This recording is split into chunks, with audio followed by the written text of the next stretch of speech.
Precision. Precision requires that I'm going to be reading a lot of quotes, and so I will be reading mostly from my notes. So hello.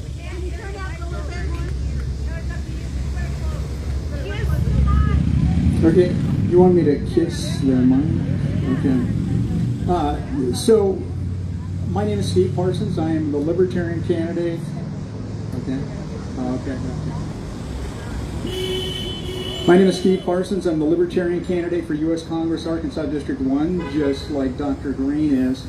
I ran 2 years ago, also against Rick Crawford, had the great pleasure of calling Rick Crawford a hypocrite in a televised debate. It's not clear that that's going to happen this year. Thank you. It's not clear that that's going to happen again this year because Arkansas PBS, I'm not sure, is going to have debates. The two for governor and Secretary of State may be the last ones that they've done for some period, that they'll do for some period of time. I hope that's not the case, but it appears.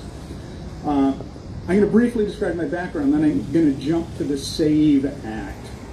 But first, thank you to the organizers and to the participants of this event, because voter rights, everyone knows, voter rights are absolutely critical. This is one of the most important topics that can exist. So, my background. I grew up working in a family business that started as a refurbished chicken coop. 1 year, my dad calculated we lived on 17 cents an hour, and all of the rest went back into building the business. And eventually, that business had over 100 employees, innovating technically with patents and in management constructs by having safety pay and profit sharing. However, my parents complained that taxes and regulations made it difficult to create any additional jobs. I worked hard to earn 2 fellowships to attend graduate school where I received a PhD in economics. I made my living helping companies around the globe make real-world business decisions in the face of government constraints and regulations. I was also an adjunct professor teaching the economics of technology to graduate students at Washington University for over 20 years. I moved to Lakeview in 2016 with my wife, Dr. Susan Parsons, now a retired pathologist. Does that sound familiar? She is the person I admire the most for her hard work and dedication. By the way, that's my wife and not Dr. Green, although I might admire her also. Because my wife was a veterinary technician for years, doing some of the least glamorous jobs on the planet before she went to med school. Voters deserve another choice besides the hyper-partisanship of the two parties with a stranglehold on politics.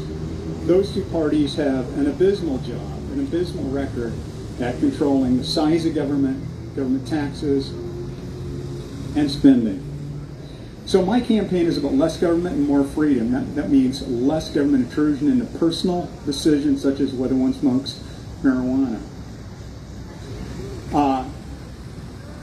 If elected, I will donate my entire salary to local charities. Sure, you say that's easy because you're a libertarian if you're elected. But I will. If I'm elected, I'd be pleased as punch. And I will donate my entire salary to charities in District 1. Well, less than 2% of Rick Crawford's campaign finances come from small donors. I do not plan to accept a single dime in campaign donations from anyone.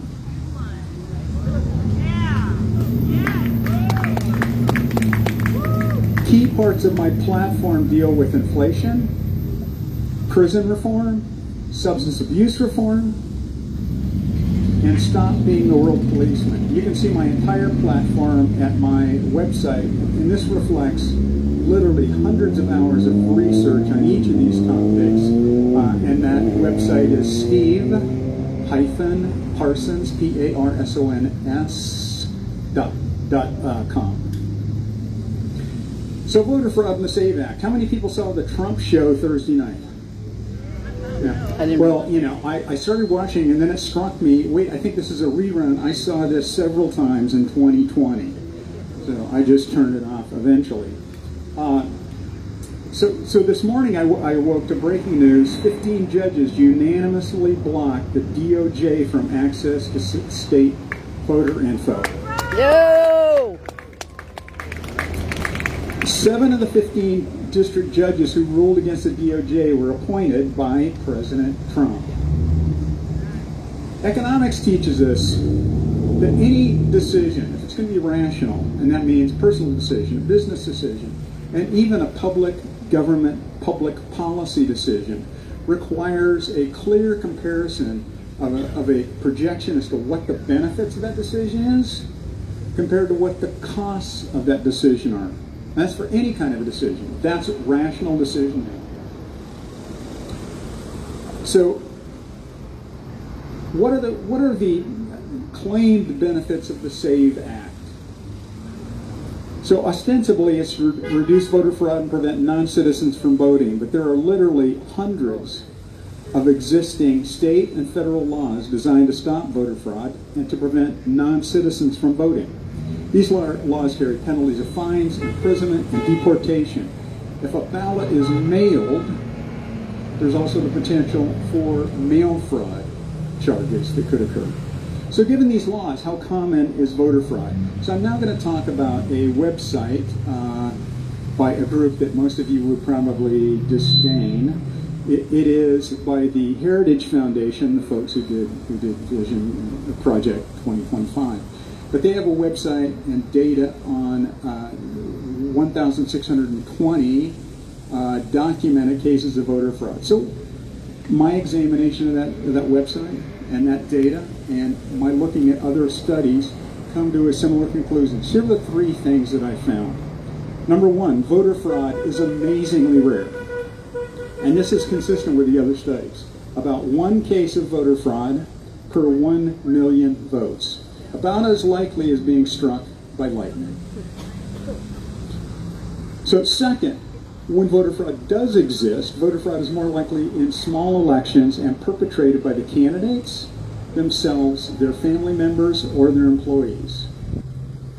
And then number three, where political affiliation is identified for the fraudster, it is about an even split between Republicans and Democrats. You might be disappointed. You were hoping there's going to be more, but again, think of the source. This is again by a source which is a little bit Magdalene.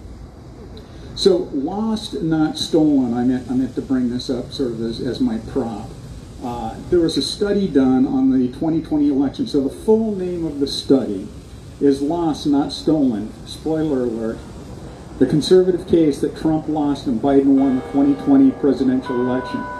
This report was produced by a set of lifetime conservative Republicans, including Senators John Danforth, Gordon H. Smith, Ben Ginsburg. He was the lead attorney who won the case of Bush v. Gore in 2000, and several conservative judges. So I love the fact that it is done by the right and not the middle or the left. So what are their conclusions? It came out in July 2022, so 20 months after the election, and I estimate that it reflects or encapsulates between 5,000 and 10,000 hours of legal research. And having published in 8 different law journals myself, I can tell you that this is excellent research, it's definitive, and it's still readable for the layman. So this report considers each of the 187 claims of fraud or miscount by the Trump organization that are largely embodied in 64 different lawsuits filed in federal court and state courts in 6 different key states. So one of the interesting things, and by the way, in many instances, full or partial election recounts were conducted that verified the accuracy of the original counts. In just 3 weeks after the end of the 2020 election, the Trump organization raised $207 million from fundraising associated with claims of voter fraud. So voter fraud is big business for Donald Trump and the Trump organization. The Trump organization clearly had ample money and opportunity to present evidence to support their 187 claims. At least 38 of the 64 judges overseeing the 64 lawsuits were appointed by Republicans, and some were nominated by Trump himself. Of the 64 cases, only one, and that was one of the ones in Pennsylvania, did the Trump organization prevail, but that prevailing in that case was not sufficient to overturn that election or to have any meaningful change to the election. The report found, listen carefully to this, the report found that there was not sufficient evidence of voter fraud to have changed the results of even a single precinct. So that was the report. And if you want to be an aficionado of the 2020 election, you absolutely have to browse at that report. So I'm going to switch now to the topic of logic and economics. So consider an individual contemplating whether to commit voter fraud. What are the benefits? As I said, any decision, if it's going to be rational, you have to compare the benefits to the cost.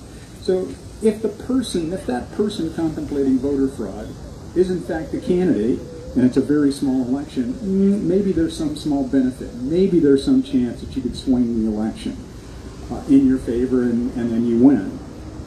However, the costs are amazingly high. So the risk and the costs are substantial. Fraudulent voting can lead to fines, jail time, and deportation if you're not a citizen. For larger elections, no one should believe that the benefits of fraudulent voting are worth the risk. This is particularly true for those who are not citizens who have risked much already coming to the U.S. for a better life. These should be the last people who would be consciously contemplating engaging in voter fraud. That's just ridiculous to think that would happen on a conscious basis. So the SAVE Act, again, I've already talked about how the very phenomena of the potential benefits of reducing fraud. Fraud is so amazingly rare.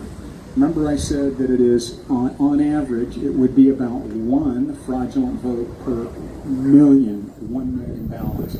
So it's amazingly rare. So we know that the benefits have to be tiny, even if you could eliminate all of the remaining fraud.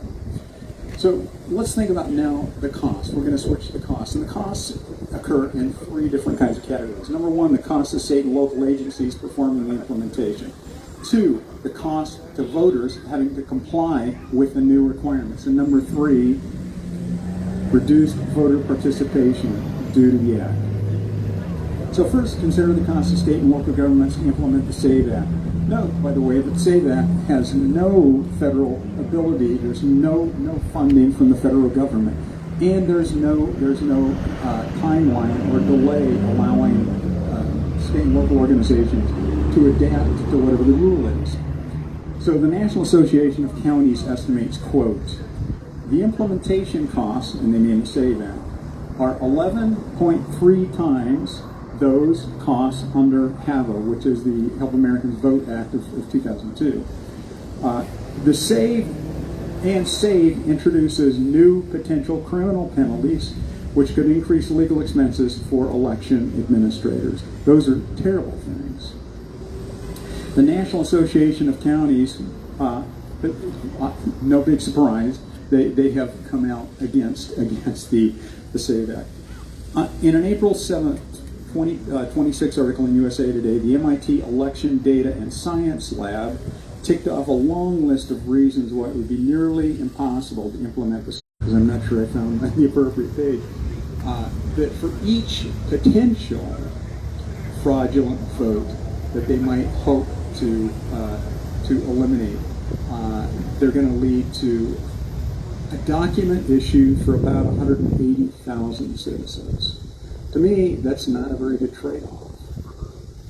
And a lot of those people, a lot of those citizens, first, we know that in Arkansas, for example, the voter participation rate last time was 53.5%. So almost half the voter population did not vote. So some of those people who are facing this document problem will simply decide that it's not worthwhile.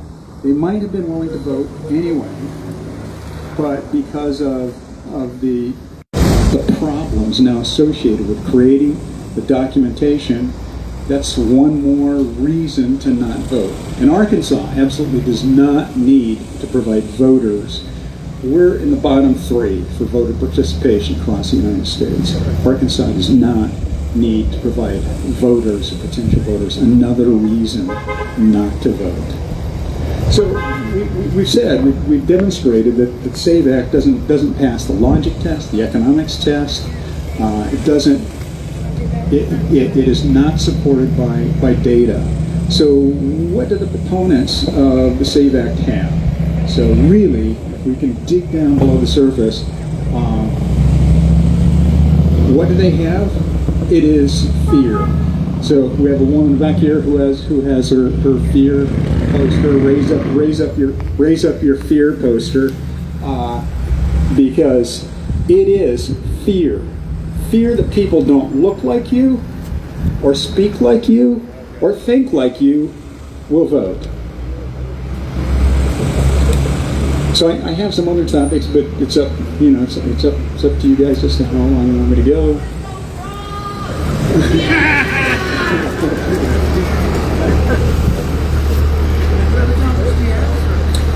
Well, this one's about faith in elections. Okay, so this topic is faith in elections. So faith in government is slowly falling for a variety of surveys since the 1950s. But Republican faith in elections has fallen drastically in the Trump era. So, for example, by 2024, the Associated Press Nork Center for Public Affairs Research poll finds that only 22% of Republicans have high confidence. This is right before the 2024 election. Only 22% of Republicans have high confidence that votes in the upcoming presidential election will be counted accurately, compared to 71% of Democrats. For Republicans, this is less than 1/3 of the level of confidence that they had 15 or 20 years earlier. So the confidence, to me, and it's caused pretty much by a single person. Who knows the person who's responsible for lack of confidence in the electoral process? I mean, Trump? I mean, he has some support, but it is pretty much Donald Trump. So this has all happened in the Trump era. Yeah. So it is. To me, I find it just appalling that this has been the most important topic. The fear created by notions about voting, to suggest that a new federal law that's absolutely unnecessary is going to somehow cure it. I mean, I'm tempted to think, okay, hang on, wait, maybe I'll just bite the bullet, and if we just pass the SAVE Act, then Republicans will have confidence in elections again. Absolutely not. There will always be, especially now, we've already set the table. Now there will be someone who's going to claim that there's been voter fraud, even though there's no evidence of voter fraud. So I just find it appalling. So with that, on that high note,